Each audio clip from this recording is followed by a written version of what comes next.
Everybody ready? Okay, good afternoon. Just wanted to take a moment and react to the committee meeting earlier today, as well as just give an update on the IT audit that was prepared. So I received the draft audit yesterday, along with the Common Council. In that conveyance, the consultants advised that we do not socialize, their words, the draft report, pending their ability to provide a full briefing, particularly to the Common Council, which I was prepared to respect. Ultimately, when the Council held their committee meeting today and began disclosing specific sections of the report, reading it verbatim, I felt at that point I owed it to our constituents and to the media that we be fully transparent and fully disclose the draft audit, which we have now done. So that is available to be reviewed by, again, the media and the public. I'm going to highlight a few sections of it that I think are pertinent, and then happy to answer questions. So again, for those that aren't familiar, the audit was really focused on two areas. One was looking at the city's IT functions and related programs. The second part was looking at the payroll modernization process. Specific to looking at IT software, the report reads, the city's software applications, though significant in number, in total are likely not outsized considering the city's population and operations, especially considering it maintains its own public safety departments. It goes on to say, we largely found that each department utilizes the applications it has procured effectively. I think that reinforces what our position has been, that we have been responsible in our procurement of software and in our utilization of it. The report does go on to identify potential crossover efficiencies between applications, which is something that we are regularly evaluating and are certainly going to use this audit as an opportunity to continue looking for efficiencies. They ultimately identify up to $328,000 of potential efficiencies. Now, again, in reviewing the draft, we think at least a few of their examples, we don't think efficiencies exist, but we do believe that there are others that do. So that's $328,000 out of in terms of total potential savings, and that's out of a $2 million software budget. Again, a useful exercise and something that we've already been doing, but we will certainly use this report to do more of. The second part, again, relative to payroll modernization, I think given all of the allegations that have flown around, I want to read just a couple sections. The report reads, the use of the waiver process during the project, meaning the payroll modernization project, though unusual, does not violate the city's procurement procedures according to interviews performed with city employees and our review of the procurement manual, which is consistent with the review conducted by Corporation Counsel. It also noted that while the Common Council did ask questions during each meeting discussing funding, they at no time during the project rejected the administration's request for additional funding. Again, I can't make these decisions myself. We make them in conjunction with the Common Council, and so that process was followed properly. It also does state, in our conversations with city employees, we found uniform concern that a portion of the services and deliverables listed in the scope of work may not have been received by the city. Again, that's consistent with our position. That's city staff, that's our staff sharing with the consultants, that as we've reviewed and continue to review the products produced by our consultants, namely EY, and billed by our consultants, that we have concerns that not all of what we have been billed for has been delivered. And so that process, again, of analyzing the invoices and the work product has been underway. We were expecting that this report would assist us in those efforts. We believe that it does, and so that will continue. So overall, again, I think no real surprises here. Relative to IT, we feel really good about the software that we have, and are certainly always open to suggestions as to how we can be more efficient about it. But again, I think that the highlight is that given the size and operations of the city, what we are procuring and what we're using is consistent with other communities our size. And relative to payroll modernization, I've sat in this very room or stood in this room behind this podium and acknowledged that that project has been a significant challenge. In retrospect, I would have liked to see it managed more effectively, but as the report confirms, there are certain elements of that project that have been successful, that have been able to move forward, but there's still significant work to be done, which we're committed to doing openly and transparently. So with that, happy to answer any questions. Are you disappointed that the two people that didn't participate in the interviews on payroll modernization were Kelsey May and Frank Cleveland, the two that knew the most probably? Yeah. I mean, it's hard for, obviously they don't work for the city anymore, so I can't tell them what to do. I've said from the beginning that we want to be as transparent as possible. We have nothing to hide here, and so it would have been ideal to have their input in the process. That ultimately that was their decision, but I think that based on the information that we were able to provide, ultimately the consultants came to largely the same conclusions that we did. So you said in retrospect you would have liked to see better internal controls over this. Can you talk more about that? Yeah, I mean, look, Tim, I've said before that when we embarked on the payroll modernization project, everybody that I talked to, from county officials to others, warned me that this was going to take longer than we expected, and it was going to cost more than we expected. And they were right. So we did go into it with our eyes wide open. But again, I think that looking back on it, there are certainly things that I would have liked to have seen been done differently. I would have liked to, ultimately, when we terminated our relationship with EY, it was clear to me that the project wasn't where it should have been. I wish I came to that conclusion earlier. There were certainly some warning signs, but I think if it was being more closely managed, then we may have we may have been able to get there sooner. But the important thing is we got there, we acknowledged it, and again we're moving forward. More closely managed by whom? Well, I mean, look, ultimately the primary responsibility for management of that project was the chief administrative officer, who's no longer with the city. But it was a team effort. It doesn't ever come down to one person. If anyone, it comes down to me as the mayor. So there was a team of city staff working on it. But yeah, I think in retrospect, I probably would have had that managed differently. Well, in the future, would you require someone like the CAO to brief you or send you monthly reports? Or I had regular reports and updates on the project. Absolutely, yeah. I mean, I have regular check-ins with my senior staff. I ask them to update me on the project. So I think, if anything, what I found was that there was disagreement among members of the team as to where we were on the project. And so, I think if I had better line of sight into some of those concerns that were coming from other staff involved, perhaps I may have come to that conclusion earlier. Mayor, your finance commissioner, Mike Canizaro, said today that in October, when they tried to use the system, that the city could not print a paper check. Right. Yet hundreds of employees get paper checks.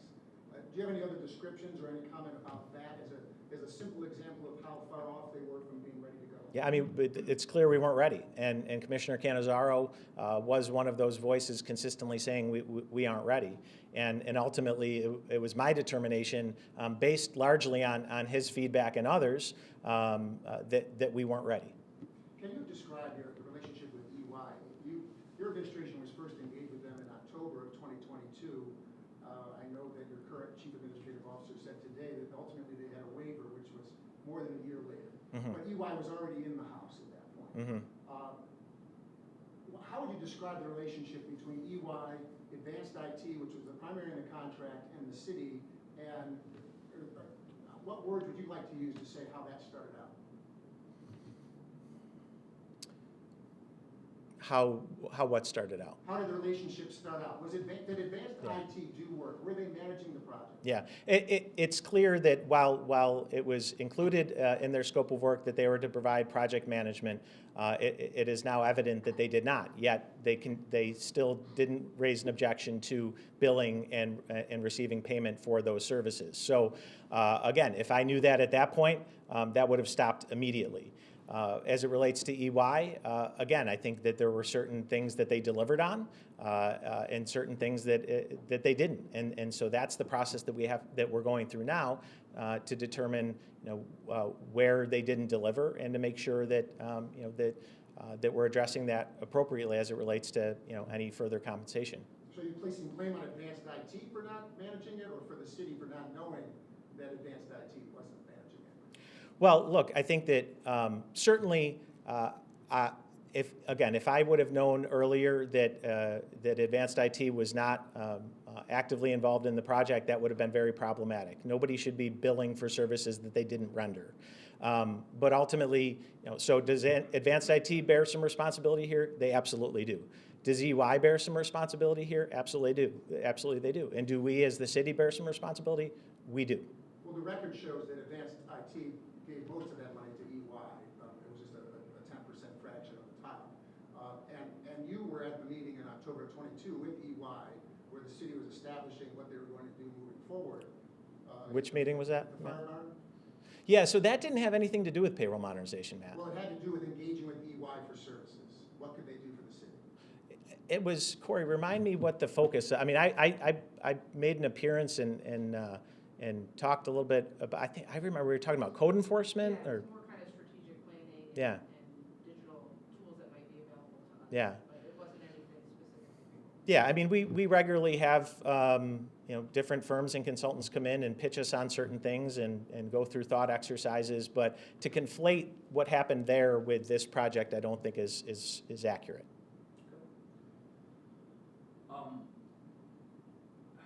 How much, can you put a dollar value on the amount of deliverables that you think the city may not yet have received from EY? I can't yet, Tim, and that's part of, when we refer to concerns both with the consultant and corporation counsel around, there are cybersecurity concerns about what information is disclosed and also legal concerns, and I think ultimately that line-by-line assessment of services rendered, services paid for, that's the process that's underway now to determine, what, if anything, we paid or we owe that we don't think we got the requisite services for.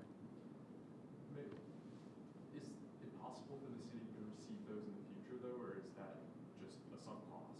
These deliverables that haven't been received? Yeah, I mean, at this point, our relationship with EY is over. I'm really proud of our team. They've really rallied. We've been figuring out the path forward. We recently issued an RFP for the next phase of the work. So we have a path forward.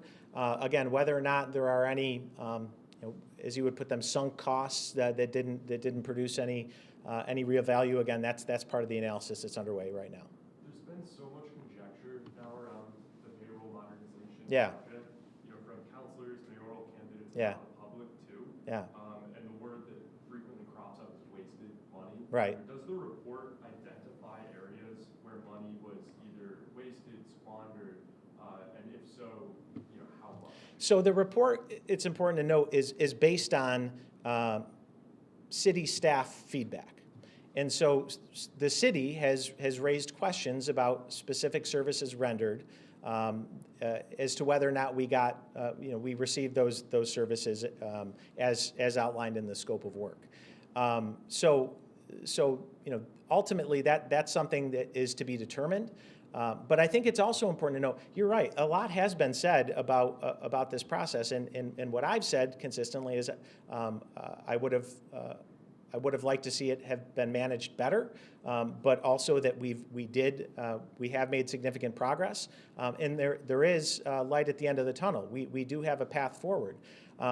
You'll notice that some of the words that have been thrown around over the past year, like fraud, are nowhere to be found in this report because they're nowhere to be found. The report determined, as we did, that the procurement process was followed. Again, in retrospect, knowing what we know now, might we have done it differently or issued more RFPs? Again, yeah, I think we all need to be self-reflective and look at it. I don't think anybody can stand here and say that we did everything right, and at no point have I. But again, in terms of all the stuff that's been thrown around, the Fox Point came to the very same conclusions we did. Procurement process followed. Questions about services rendered and the associated value of them. Mayor, do you know if this report that that you're releasing this afternoon was the complete report, or were there many more pages? So there is specific there's really two areas that that have been redacted based on those cybersecurity and legal concerns. One is specific software references that our consultants believe could put us at risk for cyber attacks, and the other is a more detailed look at the scope of work from EY and the associated deliverables in anticipate. I don't want to say anticipation, but understanding that without that being fully resolved, there could be subsequent litigation that we would want to make sure we account for. What's an example of that EY information? That a cost or like how many hours they worked? Yeah, so what you'll see in the report is there's a scope of work. Yeah. And in that scope of work, they looked at specific line item deliverables. They received feedback from staff as to what was what we believe to be delivered. I think they acknowledged that the conclusions that they came to came from city staff, without the benefit of EY challenging them, and so I think there was a concern that if stated as fact or at that level of detail, that it might put us or our consultants at, it might present some liability for them for those that don't agree with the conclusion or at least our opinion on the matter. So that's information that you and your staff will see or have seen, but it won't be publicly shared. So there is I have to be sure, because I haven't seen the final report, what exactly, if anything, was redacted specific to the EY work. I can't say for sure because we only have it in draft form. But I know that there was I think a question on their part about what level of detail they get into relative to that scope of work. So whether or not it's in there or it's not in there, I don't know. I can't speak to that yet. Once we have the final report, we'll know whether or not we have a redacted appendix that gets into a greater level of detail. I just don't know yet. But that was really the concern that they were weighing, was not getting to a level of detail that they were only basing that opinion on the information that we provided without having further context for it. And when you say they, you mean Fox Point? Fox Point. What about, did EY have a say in what came in? So EY responded. They responded via email, and they provided their is scope of work team the right term that I'm using? Essentially, their scope of work, and said we delivered this. That was all that they got from EY. But they didn't get a chance after the fact to say we don't want that in the audit. Correct. Oh, absolutely not. They weren't Absolutely not. Absolutely not. And again, ultimately, when we finish this analysis, one of the things that's important to note is that the report recommends that we do further detailed analysis of that scope of work and associated deliverables. And depending on what comes out of that, again, that may lead to it will undoubtedly lead to further discussion between the city and EY in terms of what was whether or not we are in agreement about what was delivered. But again, if we ultimately determine that they said that they delivered something that they didn't, we're going to hold them accountable for that in whatever way is appropriate. What's your current concern about cybersecurity in the city, and have you had any breaches where some of this information might be helpful to stop a potential breach in the future? I want to make sure I understand your question. So, I guess it's two-part. One, yeah. have you had any breaches of cybersecurity? Yeah. And two, does does this report help guide you with things you need to tighten up and improve? Yeah, so yes to both. We had a security incident at some point last year that we acknowledged, that we worked we've worked our way through, and thankfully we're in good shape there. But I think that yes, the concern was that if certain information was shared, if certain specific detailed information on specific software applications was disclosed, that it could lead to a bad actor could see that information and do bad things, and we wanted to avoid that. Yeah. Apologies if you touched on this already, but does the city plan to try to implement a chief technology officer position as the report? Yes, Patrick. So I do want to use that as an opportunity to say we've wanted to do that for a couple of years now, and I think Corey Driscoll Dunham, our chief administrative officer, mentioned that earlier today. So you have to understand, going back 7.5 years, how much we have evolved as an organization. When I became mayor, there technically wasn't an IT department; it was an information systems department. And so we have evolved significantly. We have IT now. We have digital services.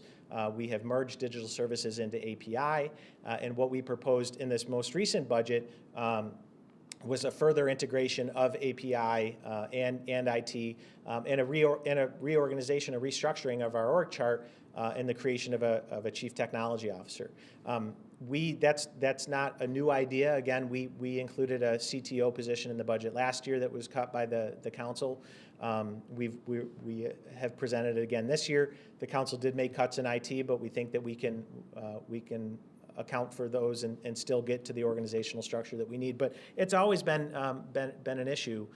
It's really difficult to attract and retain the type of IT technical talent that we need to for an enterprise this large, which is why many enterprises and governments like us end up outsourcing it.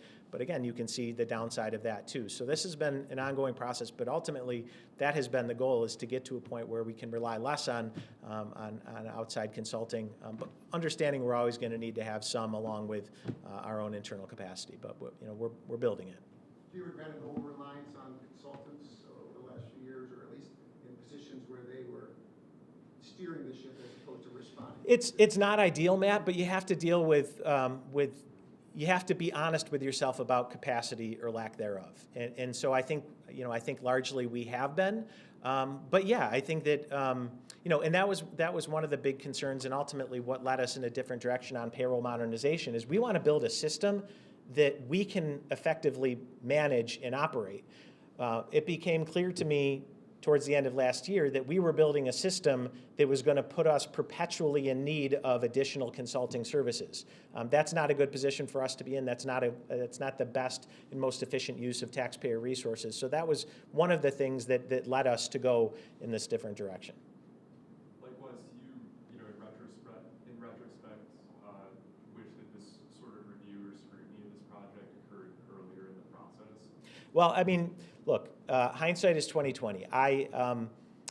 Throughout the project, I asked difficult questions to staff regularly. I felt the frustration of not moving along as quickly as we would, and also that I had been told that that's likely what was going to happen, and in fact that it's what did happen. So look, yeah, if I was doing it over again, if I was advising another municipality, there's certainly a lot of things that we've learned along the way. But I think we also need to be honest with ourselves that we are taking an incredibly old, antiquated system and trying to create a new system that with any consultant, with any software, is going to be difficult, is going to be challenging.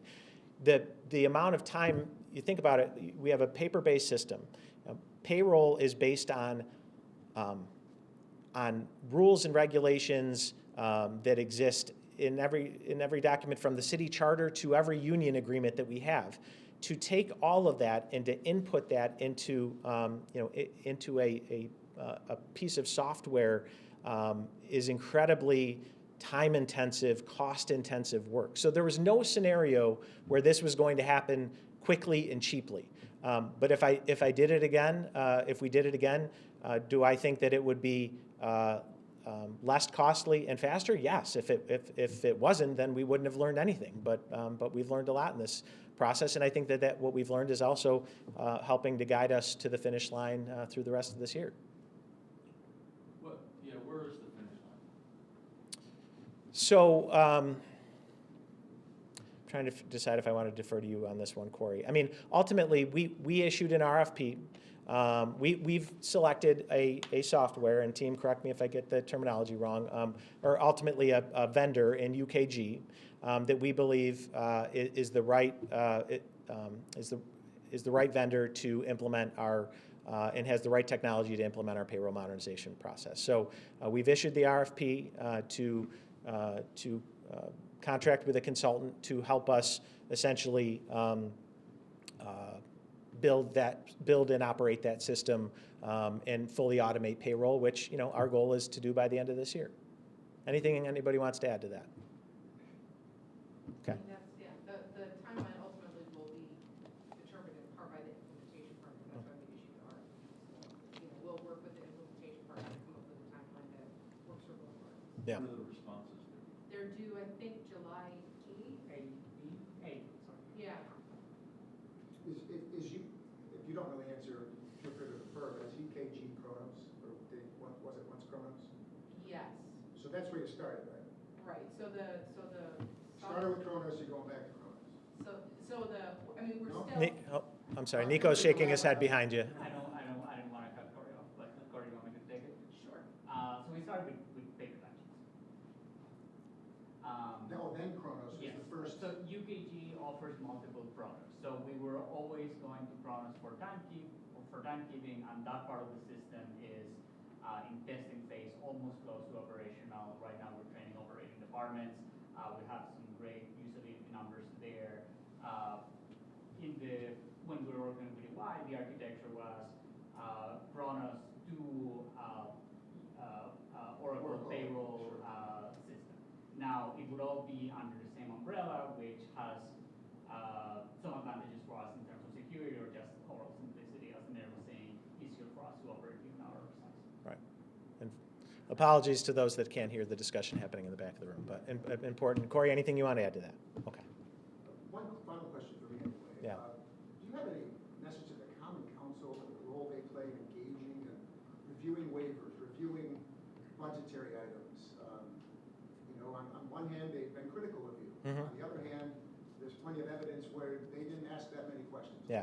Yeah, I mean, I think we all need to learn from this experience. I'm certainly committed to continuing to work with the council. As I've said, as I said during the budget process, they're a co-equal branch of government here, and we need to be aligned if we want to move these things forward.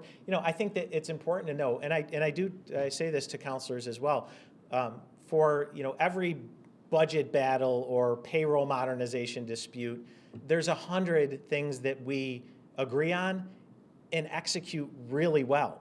So I think it's important that none of us get too caught up in one or two times when we didn't get it right, but also acknowledge when we don't get it right. And so, but I think that this process and what this report shows, number one, again, that despite some suggestions otherwise, we are, as it relates to IT, we're doing the right things. There's always room for improvement, but we are doing the right things. And relative to payroll modernization, again, the report states we were able to make significant progress on a number of fronts, but there are questions about the process and about whether or not we received the services that were in EY's scope of work. Those are things. I think it's positive. I take this report as positive reinforcement for this administration that we are largely doing things right as it comes to IT, and where we've identified our shortcomings on payroll modernization are reflected in here. Again, any suggestions about any improprieties or fraudulent activity, I hope are put to bed with this. There's never been any evidence of that. We simply have more work to do on that project, and we're committed to getting it done. So I think the last point that I wanted to make relative to your question, Matt, is that this is a lot of this is highly technical work. And the reality is, as I mentioned, there are times when we simply do not have the subject matter expertise internally to appropriately advise us. In the cases where the administration doesn't, we need to be ready and willing to seek that out, and largely we have. But I think that it suggests that for the council, they need to do that as well. And I'm hopeful that we can do that together. I don't, that's not a criticism of them. Again, we all can't be experts in everything. So again, I think there's a lot to learn from this process, but there's a lot to suggest that, for all the angst that, we've gotten a lot right. The potential savings of $328,000 that was identified, you said is out of a budget of $2 million software budget, yeah. So that's the annual budget for software? Yeah, right. Yeah, and worth noting, that's a best case scenario, which we already know is not possible. But we concede there are. We accept, not concede. We accept that there are that they did identify some efficiencies that we will likely pursue. But again, relative to the budget, the budget cut in IT was $650,000 for software. So Leaving you at $2 million.